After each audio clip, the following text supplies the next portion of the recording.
warahmatullahi wabarakatuh. Apa khabar semua murid-murid? Ustazah harap semua sihat walafiat.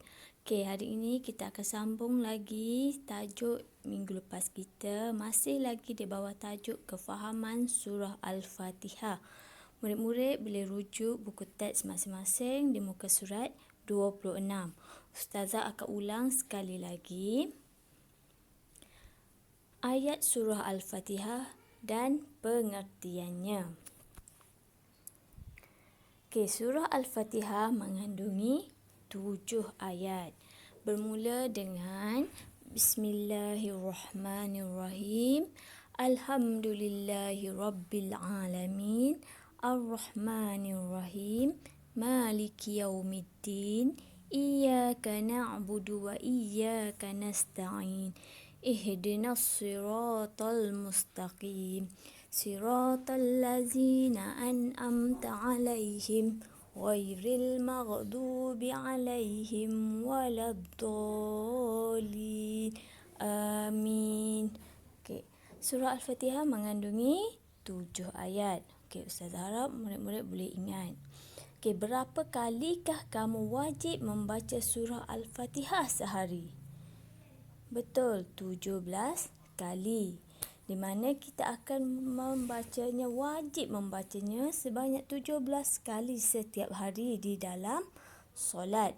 Bila kita nak gunakan penggunaan surah Al-Fatihah? Surah Al-Fatihah ni kita gunakan semasa di dalam solat, selepas solat sebagai doa dan kadang-kadang ketika kita berada dalam masa lapang, tak ada buat apa-apa, kita boleh amalkan pembacaan surah Al-Fatihah. Okey, selain daripada tu, surah Al-Fatihah juga boleh digunakan sebagai doa sebelum belajar, sebagai permintaan kita dalam memohon pertolongan daripada Allah, dan juga boleh digunakan dalam permulaan sesuatu majlis. Okey, seterusnya maksud surah Al-Fatihah. Okey, maksud surah Al-Fatihah ayat yang pertama, Bismillahirrahmanirrahim, yang bermaksud dengan nama Allah yang Maha Pemurah lagi Maha Penyayang. Bermaksud Allah ini Maha Pemurah lagi Maha Penyayang kepada semua makhluk-makhluknya. Okey, ayat yang kedua, Alhamdulillahirabbil-alamin. Segala puji hanya bagi Allah, Tuhan sekalian alam. Di mana Allah ini segala puji-pujian, segala doa itu hanyalah bagi Allah sahaja, yang merupakan Tuhan bagi sekalian alam. Okey, seterusnya yang ketiga.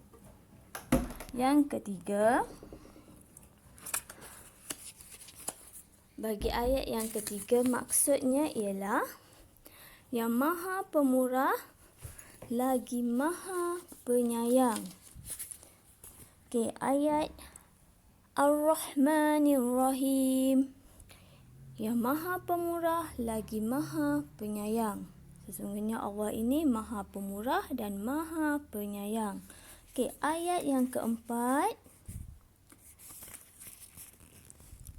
Maliki yaumiddin, yang bermaksud yang menguasai pemerintahan hari pembalasan, yakni hari akhirat.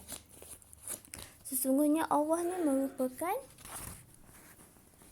pemerintah pada hari pembalasan nanti, yakni hari akhirat. Okey, seterusnya ayat yang kelima berbunyi,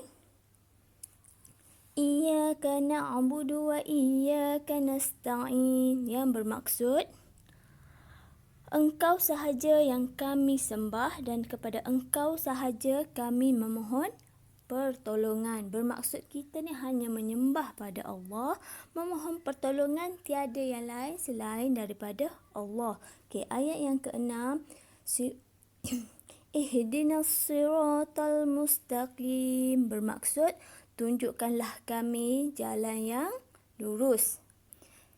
Dan ayat terakhir, Siratal ladzina an'amta 'alaihim ghairil maghdubi 'alaihim waladdallin. Yang bermaksud iaitu jalan orang yang engkau telah kurniakan nikmat kepada mereka, bukan jalan orang yang engkau telah murkai, dan bukan pula jalan orang yang sesat. Kita memohon pada Allah supaya Allah ni beri kita tak jalan, tunjukkanlah kita jalan yang lurus, jalan yang benar, bukannya jalan yang ke arah kemungkaran. Okey, awak boleh tengok. Pengertian ni ada 3 warna. Ayat 1 hingga 4 berwarna merah, yang kelima berwarna hijau dan yang 6 dan 7 berwarna biru. Okey, di mana isi kandungan surah Al-Fatihah ni yang berwarna merah itu 1 hingga 4 merupakan puji-pujian kepada Allah Subhanahu Wa Taala dan membesarkan keagungan Allah. Di mana ayat yang kelima yang berwarna hijau itu merupakan kita perlu mentauhidkan Allah, iaitu ikrar kita hanya Allah sahaja Tuhan yang wajib disembah, tiada lain selain daripada Allah. Okay, dan 2 ayat yang terakhir 6 dan 7 berwarna biru tu merupakan ayat doa. Kita sentiasa berdoa supaya kita ni mendapat hidayah dan berada di dalam jalan yang diredai oleh Allah. Okey. Seterusnya lagi, muka surat 28 merupakan dialog antara ustaz bersama pengacara majlis. Ini menceritakan tentang pengenalan surah Al-Fatihah. Okey, nombor 1, bersama-sama kita dalam rancangan tarbiyah pada hari ini ialah Ustaz Harun.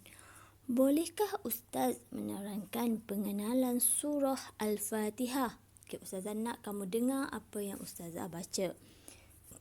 Okey, seterusnya surah Al-Fatihah ialah surah Makkiyah, mengandungi 7 ayat dan surah ini dinamakan dengan Al-Fatihah yang bermaksud pembukaan kerana surah ini ialah surah yang pertama dalam Al-Quran.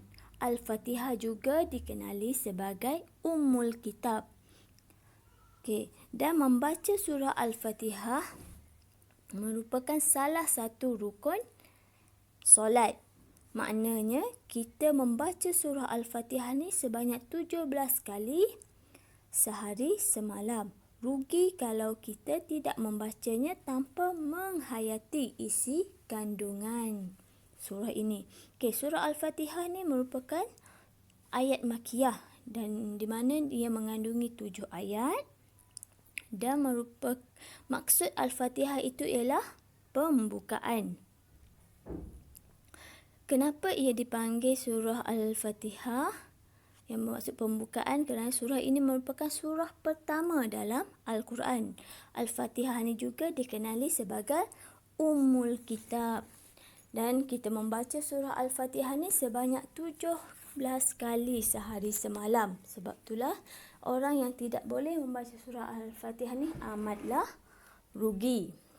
Okay. Terima kasih Ustaz atas penjelasan itu tadi. Okay, Ustazah harap semua murid-murid dapat memahami pengenalan surah Al-Fatihah. Okay, seterusnya kita ke muka surat 29. Baca dan fikirkan. Okay, baca dan fikirkan pengajaran yang kita perolehi daripada surah Al-Fatihah. Okay, nombor 1, melalui kandungan surah Al-Fatihah, puji-pujian kepada Allah Subhanahu Wa Taala dan membesarkan keagungannya. Apa yang kita dapat daripada pengajaran daripada puji-pujian kepada Allah ini? Kita dapat memulakan sesuatu pekerjaan dengan basmalah dan sering mengucapkan alhamdulillah bila kita selesai melakukan sesuatu kerja. Okey, yang kedua, kandungan surah Al-Fatihah maha pemurah lagi maha Penyayang. Pengajaran yang kita dapat daripada Maha Pemurah dari Maha Penyayang ini ialah kita dapat berkasih sayang sesama makhluk dan meraih pahala sebanyak mungkin. Bila kita ada perasaan kasih, sayang, kita akan hormat pada orang lain dan wujudnya kebaikan antara satu sama lain dan kita dapat meraih pahala yang banyak. Okey, seterusnya kandungan surah Al-Fatihah nombor 3, ikrar mentauhidkan Allah bagi ayat yang kelima tadi. Menunaikan pengajaran yang kita dapat ialah kita dapat menunaikan solat kepada Allah, solat 5 waktu dan solat-solat sunat. Dan kita juga boleh memohon pertolongan hanya kepada Allah dengan cara berdoa, mengadakan solat sunat dan sebagainya. Okay, dan yang keempat, kandungan surah Al-Fatihah yang keempat, doa diberikan hidayah dan berada di jalan yang diredai Allah Subhanahu Wa Taala. Di mana pengajaran kita boleh perolehi ialah kita boleh mempelajari ilmu agama dengan lebih dalam dan kita boleh bersahabat dengan rakan-rakan yang baik. Ingat, bila kita berkawan dengan orang yang baik, insya-Allah kita akan menjadi baik. Dan jika kita bergaul dengan orang yang jahat, mungkin kita akan terikut-ikut melakukan kejahatan. Okey, seterusnya kepentingan mengamalkan pengajaran surah ini. Yang pertama, kita dapat mengakui keagungan dan kebesaran Allah, bahawa Allah tu Maha Pemurah, Maha Penyayang, Maha Pengasih dan hanya pada Allah saja kita memohon pertolongan. Yang kedua, kepentingan mengamalkan surah Al-Fatihah ini juga boleh berusaha melihat kandungan gandaan amalan. Kita boleh menggandakan lagi amalan-amalan kita. Yang ketiga, membentuk akidah yang kukuh. Dan yang keempat, akhlak mulia boleh diamalkan. Okey, maksudnya kita mestilah menghayati dan mengamalkan surah Al-Fatihah dalam kehidupan supaya kita menjadi Muslim yang dikasihi oleh Allah Subhanahu Wa Taala. Okay, Ustazah harap murid-murid dapat memahami isi pelajaran yang kita belajar hari ini. Dan Ustazah harap semua dapat memahaminya. InsyaAllah kita akan jumpa di lain tajuk. Sekian, terima kasih. Bye.